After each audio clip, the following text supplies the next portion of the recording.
Du 1er au 31 décembre 2021, vivons au cœur des événements des derniers jours. Le retour de Jésus, les 7 dernières plaies et bien d'autres avec le livre « Événements des derniers jours ». Des réponses claires et simples pour un temps comme celui-ci.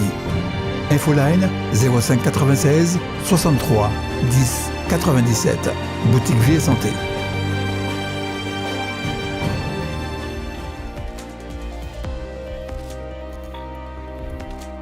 Mesdames et messieurs, le sujet que nous abordons aujourd'hui est à la forme interrogative.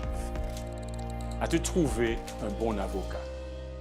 La question est d'importance, car les Saintes Écritures parlent d'un jugement qui affecte tous les habitants de la terre et qui porte sur le témoignage de notre vie. Peu importe notre race, credo, rang social, culture, profession, tous nous y ferons face un jour.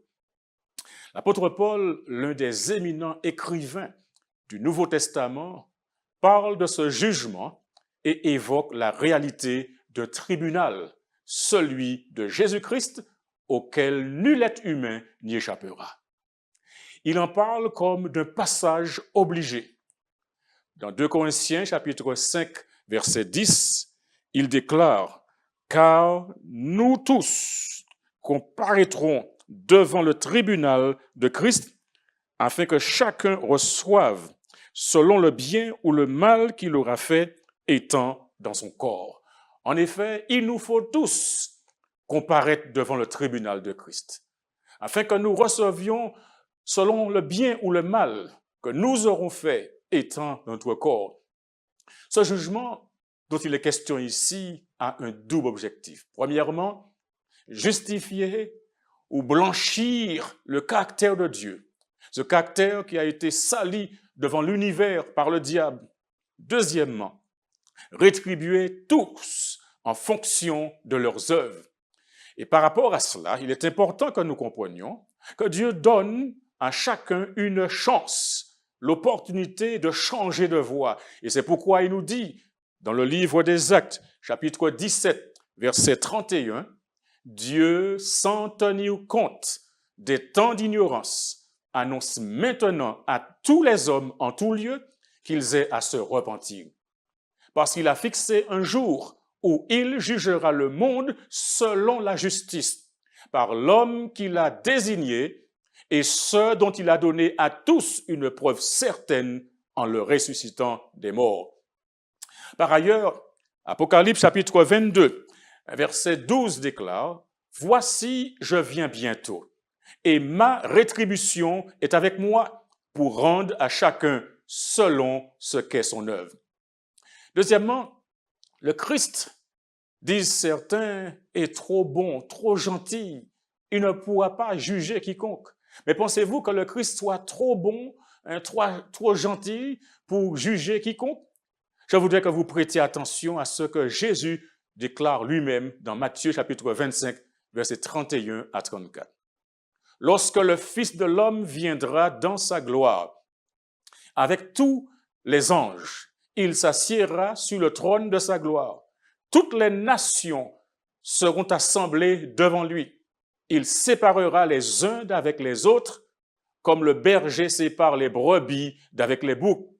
Et il mettra les brebis à sa droite et les boucs à sa gauche. » Verset 34 déclare, « Alors le roi dira à ceux qui seront à sa droite, « Venez, vous qui êtes bénis de mon Père, prenez possession du royaume qui vous a été préparé dès la fondation du monde. » Ensuite, il dira à ceux qui seront à sa gauche, « Retirez-vous de moi, maudits, allez dans le feu éternel qui a été préparé pour le diable et pour ses anges. » Que nous comprenions également en troisième lieu, les actes de tous les êtres humains sont enregistrés dans les cieux. Et pour comprendre cela, il sera nécessaire pour nous de méditer sur la déclaration de l'homme le plus sage qui ait vécu sur la terre, l'Ecclésiaste, Salomon. Au chapitre 12 de son livre, chapitre 12, verset 14, il déclare « Car Dieu amènera toute œuvre en jugement, au sujet de tout ce qui est caché, soit bien, soit mal. Ainsi donc, les récits de votre vie et de celle de tous les êtres humains sont conservés avec une précision sans pareille par des milliers de saints anges. La Bible dit, dans le livre de l'Apocalypse, chapitre 5, le verset 11, « Je regardai et j'entendis la voix de beaucoup d'anges autour du trône et des êtres vivants et des vieillards, et leur nombre était des myriades de myriades et des milliers de milliers. » Les anges qui sont décrits ici, selon Hébreux chapitre 1, verset 14, sont tous des esprits au service de Dieu, envoyés pour exercer un ministère en faveur de ceux qui doivent hériter du salut. Alors, mon ami, je te pose une question. Ton nom est-il inscrit dans le livre? Ton nom figure-t-il dans le livre? Le ciel a des registres qui renferment les rapports de la vie de chacun de nous. Daniel chapitre 7, versets 9 et 10 déclare « Je regardai, pendant que l'on plaçait des trônes, et l'ancien des jours s'assit. Son vêtement était blanc comme la neige, et les cheveux de sa tête étaient comme de la laine pure. Son trône était comme des flammes de feu, et les roues comme un feu ardent. » Verset 10. Un fleuve de feu coulait et sortait de devant lui. 1000 milliers le servaient, et 10 000 millions se tenaient en sa présence. Les juges s'assirent, et les livres furent ouverts. Parmi ces livres, il y a premièrement le livre de vie. Apocalypse chapitre 3, verset 5 nous dit « Celui qui vaincra sera revêtu ainsi de vêtements blancs. Je n'effacerai point son nom du livre de vie, et je confesserai son nom devant mon Père et devant ses anges. » Le deuxième livre, c'est le livre de souvenirs. Le prophète Malachie nous en parle au 3e chapitre de son livre, verset 16, disant « Alors, ceux qui craignent l'Éternel se parlèrent l'un à l'autre. L'Éternel fut attentif et il écouta.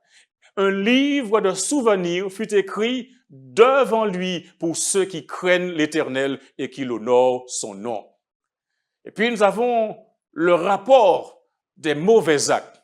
L'Apocalypse, chapitre 20, verset 12 nous dit « Et je vis les morts, les grands et les petits, qui se tenaient devant le trône.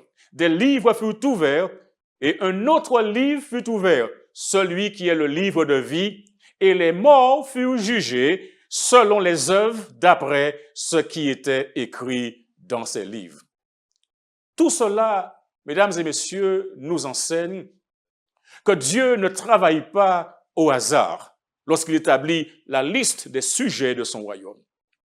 Mais que je vous dise que seuls ceux dont les noms sont écrits dans le livre de vie et dont les péchés ont été confessés et ont été pardonnés seront sauvés lorsque Jésus-Christ reviendra. Mesdames et messieurs, vous irez au ciel si votre nom est inscrit dans le livre de vie. Car comprenez bien, selon Apocalypse chapitre 20, le verset 15, « Quiconque ne fut pas trouvé écrit dans le livre de vie fut jeté dans les temps de feu. » Apocalypse chapitre 21, verset 27 déclare « Il n'entrera chez elle rien de souillé, ni personne qui se livre à l'abomination et au mensonge. Il n'entrera que ceux qui sont écrits dans le livre de vie. » Avant que Christ ne revienne, afin de rassembler son peuple, il confessera devant son Père et devant les saints anges le nom de chaque personne qui aura vaincu le péché. Matthieu chapitre 10, verset 32 est explicite à ce sujet. Il déclare « C'est pourquoi quiconque me confessera devant les hommes, je le confesserai aussi devant mon Père qui est dans les cieux. » Et c'est là Jésus qui parle. Mais j'ai une question pour vous, mesdames et messieurs. Avez-vous trouvé un bon avocat? Écoutez ce qui est dit dans 1 Jean chapitre 2 verset 1. « Mes petits enfants, Je vous écris ces choses, afin que vous ne péchiez point. Et si quelqu'un a péché, nous avons un avocat auprès du Père, Jésus-Christ, le juge. Amen. Seuls les vainqueurs seront sauvés. Vous ne pouvez pas être compté au nombre des vainqueurs si vous chérissez le péché dans votre vie. À ce sujet, personne ne portera le chapeau d'un autre, car selon Exode, chapitre 32, verset 33, l'Éternel dit à Moïse, « C'est celui qui a péché contre moi que j'effacerai de mon livre. » Par ailleurs, Jésus déclare dans Apocalypse chapitre 3, verset 21, « Celui qui vaincra, je le ferai asseoir avec moi sur mon trône, comme moi j'ai vaincu et me suis assis avec mon Père sur son trône. » Si vous voyez quelqu'un en cachette, si vous fumez en cachette, si vous buvez de l'alcool en cachette ou de l'alcool tout court, entretenez de la haine dans votre cœur, un vice caché quelconque, alors mon conseil pour vous, pour chacun de vous, est de lâcher prise et de laisser Dieu agir pour vous changer et vous donner la victoire sur ce problème. Il y a deux audiences dans le jugement. La première audience a lieu avant le retour de Jésus. Et la deuxième audience a lieu après la venue de Jésus. Paul écrivant à Timothée, chapitre 5, il lui a indiqué quelque chose de très intéressant.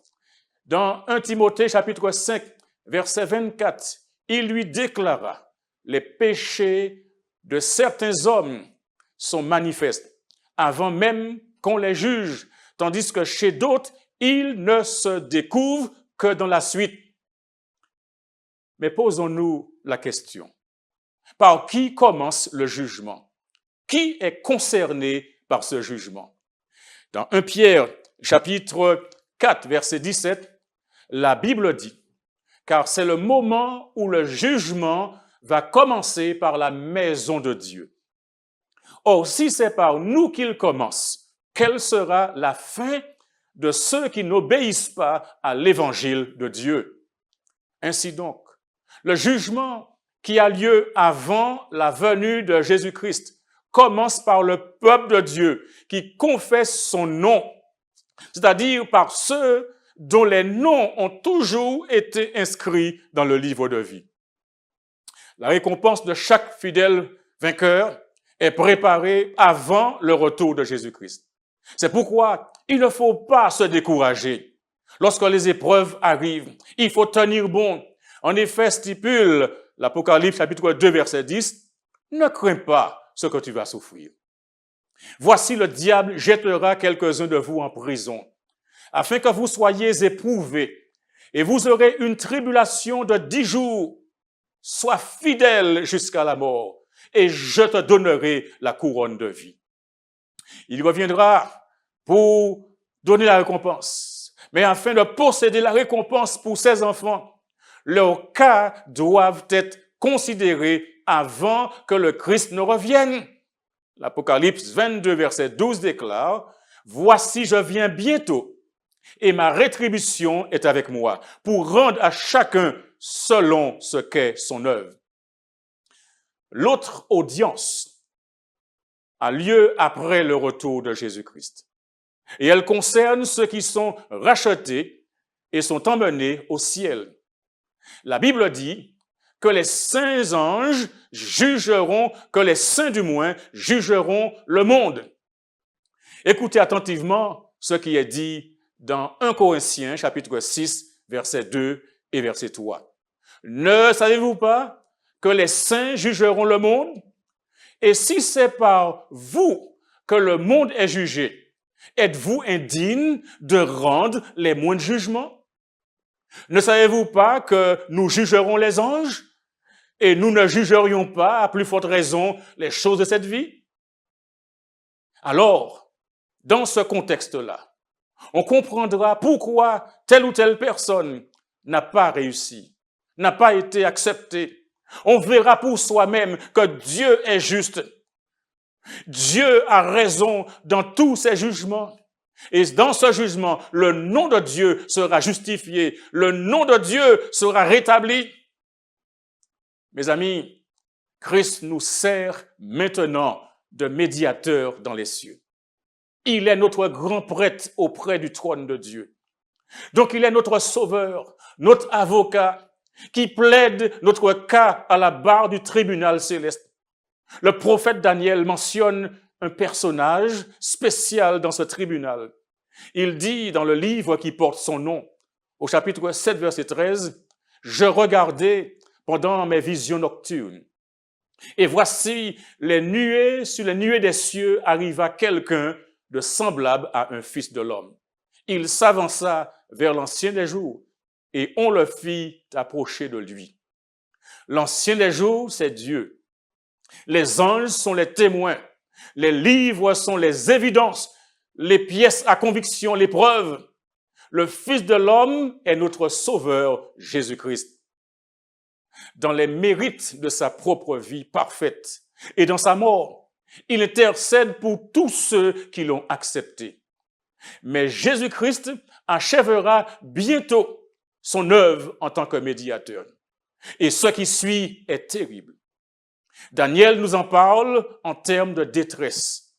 En ce temps-là, déclare-t-il, dans Daniel 12, verset 1, « En ce temps-là, se lèvera Michaël, le grand chef, le défenseur des enfants de ton peuple.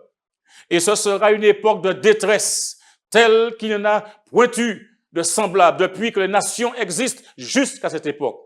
En ce temps-là, ceux de ton peuple qui seront trouvés inscrits dans le livre seront sauvés. » Quand le Christ se lèvera, ce sera pour mettre un terme à son œuvre d'intercession en qualité de grand prêtre. Il se lèvera alors et il se revêtira de sa position de roi des rois et de seigneur de seigneurs, afin de rassembler tous les citoyens de son royaume. Voyons comment cela est présenté dans l'Apocalypse chapitre 11, le verset 15. Le 7e ange sonna de la trompette, et il eut dans le ciel de fortes voix qui disaient, « Le royaume du monde est remis à notre Seigneur et à son Christ, et il régnera au siècle des siècles. Amen. » Mes amis, le jugement dont nous parlons a déjà commencé dans le ciel. Nous vivons à l'heure du jugement de Dieu. Et ainsi, selon l'Apocalypse chapitre 14, versets 6 et 7, il est déclaré « Je vis un autre ange qui volait par le milieu du ciel, ayant un évangile éternel pour l'annoncer aux habitants de la terre, à toute nation, à toute tribu, à toute langue et à tout peuple. » Il disait d'une voix forte, verset 7, « Craignez Dieu et donnez-lui gloire, car l'heure de son jugement est venue, et adorez celui qui a fait le ciel et la terre et la mer et les sources d'eau. » Après, les messages annoncés par les 3 anges d'Apocalypse 14, Jean, le visionnaire de Patmos, vit Christ venant sur les nuées du ciel afin de rassembler son peuple, afin de l'emmener à la maison. L'Apocalypse 14, versets 14 à 16 déclare, « Je regardais, et voici, il y avait une nuée blanche, et sur la nuée était assis quelqu'un qui ressemblait à un fils d'homme, ayant sur sa tête une couronne d'or, et dans sa main une faucille tranchante. Et celui qui était assis sur la nuée jeta sa faucille sur la terre, et la terre fut moissonnée. » Mes amis, telle est l'œuvre solennelle qui se déroule dans le jugement investigatif dans le ciel maintenant. Et puisqu'il en est ainsi, je voudrais vous inviter à prêter attention à ce conseil de l'Ecclésiaste, un homme sage, qui déclare dans Ecclésiaste, chapitre 11, verset 9, « Jeune homme, et nous pouvons dire aussi jeune femme, réjouis-toi dans ta jeunesse. Livre ton cœur à la joie pendant les jours de ta jeunesse. Marche dans la voie de ton cœur et selon les regards de tes yeux. Mais sache que pour tout cela, Dieu t'appellera en jugement. Écoute les paroles du Seigneur dans Matthieu 12, verset 36. Je vous le dis, au jour du jugement, les hommes rendront compte de toute parole vaine qu'ils auront proférée.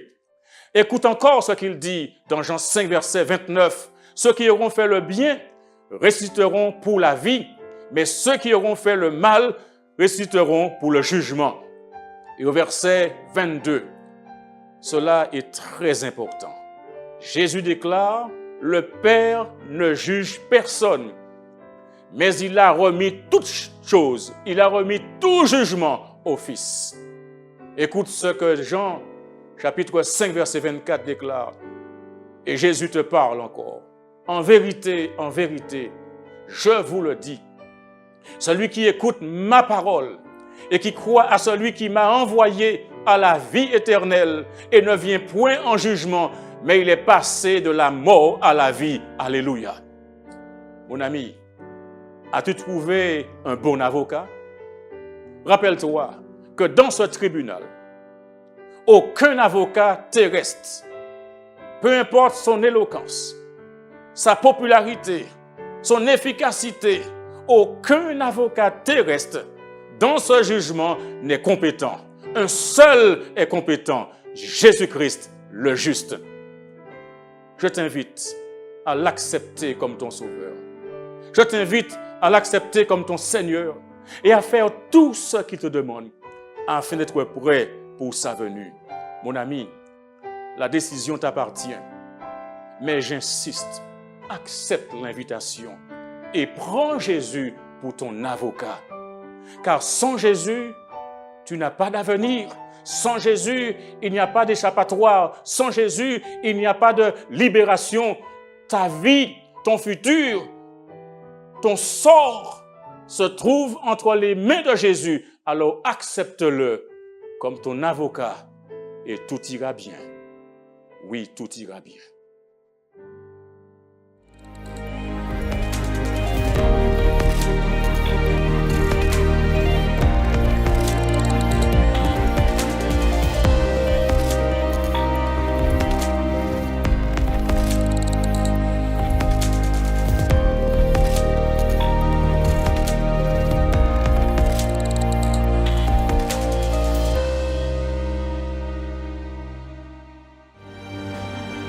Du 1er au 31 décembre 2021, vivons au cœur des événements des derniers jours.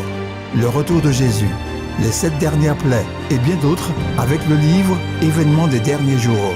Des réponses claires et simples pour un temps comme celui-ci. Infoline 05 96 63 10 97. Boutique Vie et Santé. Le département des publications de la Fédération de la Martinique vous présente Jésus, au cœur des événements des derniers jours. Avec le conférencier Daniel Lassonnier sur Zouk TV et Espérance Média, Jésus, au cœur des événements des derniers jours, du 6 au 19 décembre 2021, à partir de 18h, le samedi et le dimanche, 19h30.